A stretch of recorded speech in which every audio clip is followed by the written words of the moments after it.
jireenya kophummaa keessaa gara jireenya waloomaatti tarkaanfachuuf kan ol ka'an yoo ta'u, nashiida aruuzaa abdii fi fooziyaa bultiin bultii gaarii kan keessatti hortan diiniif ilmaan gaarii.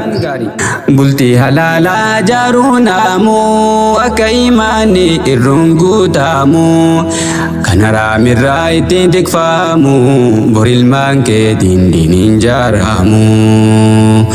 Bultii halaalaa jaaruu naamuu akka imaanii irruun guutamu kan haraamirraa ittiin tikfamu bor ilmaan keetiin diiniin jaaramu. Kan haraamirraa ittiin tikfamu bor ilmaan keetiin diiniin jaaramu. Barakallahu siin jannaa abdii fi fooziyaanii guyyaa gammachuu baga geessanii jiruu kophummaa keessaa baatanii jiruu haarayaa waliin seentanii umrii shabaabaa kan oliif gaaddi buutuu shayxaanii kan yeroo dheeraaf wallee buttaanii fedhii nafsiyyaarraa of qabdaanii karaa halaaliin wal argatanii. Barakallahu siin jannaa abdii fi fooziyaanii guyyaa gammachuu baga geessanii jiruu kophummaa keessaa baatanii jiruu haarayaa waliin seentanii umrii shabaabaa kan oliif gaaddi buutuu shayxaanii kan yeroo dheeraaf wal argatanii fedhii nafsiyyaarraa of qabdaanii karaa halaaliin wal argatanii. Umrii shabaabaa kan oliif gaaddi buutuu shayxaanii kan yeroo dheeraaf wal dheebottanii fedhii nafsiyyaarraa of qabdaanii karaa halaaliin wal argatanii jiruu gammachuu turaa waliin gammadaa yoomu kan ilmaan keetiin diiniin jaaramu.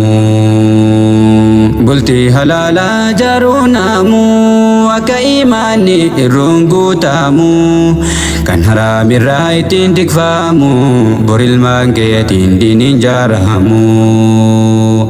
Bultii halaalaa jaaruu naamuu akka imaanii irruun guutamu kan haraamirraa ittiin tikfamu bor ilmaan keetiin diiniin jaaramu.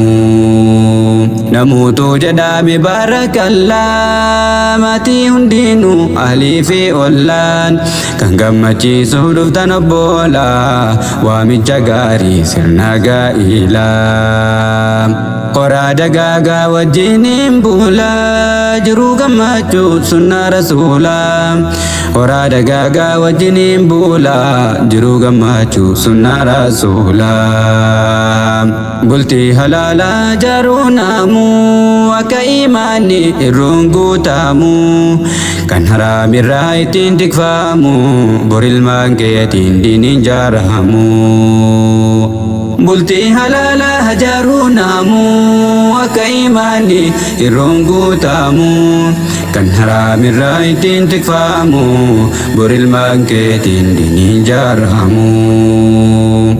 Waliif sirreessaa haalaa faamaalaa cimsaa eeggadhaa fokkataa haalaa kabajaa gaariin turaa wal jaalaa dhaloonni keessan borisin dhaalaa.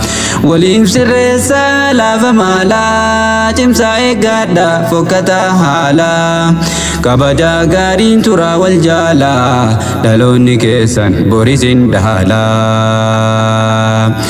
Wal bashannansiisuun osoma jiruun daangaa rabbiidha hin qabu taaruun waliin teessa yaada wal jijjiiruu akkasiin dallan diin waliin jaaruu. Waliin teessa yaada wal jijjiiruu akkasiin dalla diin waliin jaaruu.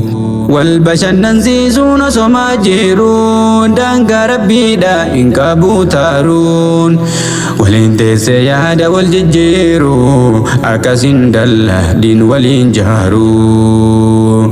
Akkasiin dalla diin waliin jaaruu beekisan booda siif tolaa jiruun kan si gargaaru khaalika yoomu bor ilmaan keetiin diiniin jaaramu.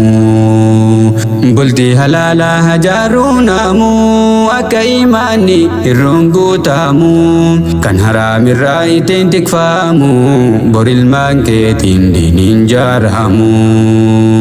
Bultii halala hajarunamu akka imaanni irroon guutamu kan haraamirraa ittiin tikfamu borilmaan keetiin diiniin jaaramu.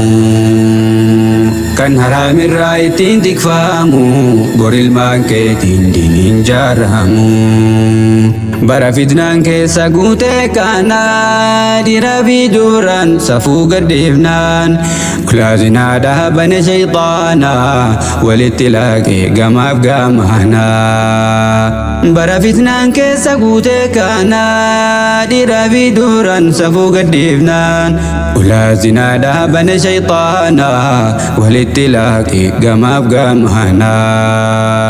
Balaa zabanaa of geeganamu akalmaan keetiin diiniin jaaramu. Balaa zabanaa of eeganamu akalmaan keetiin diiniin jaaramu.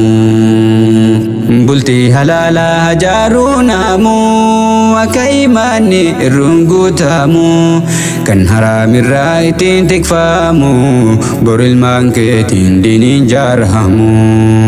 Bultii halala hajarunamu akka imaanni irroon guutamu kan haraamirraa ittiin tikfamu borilmaan keetiin diiniin jaaramu.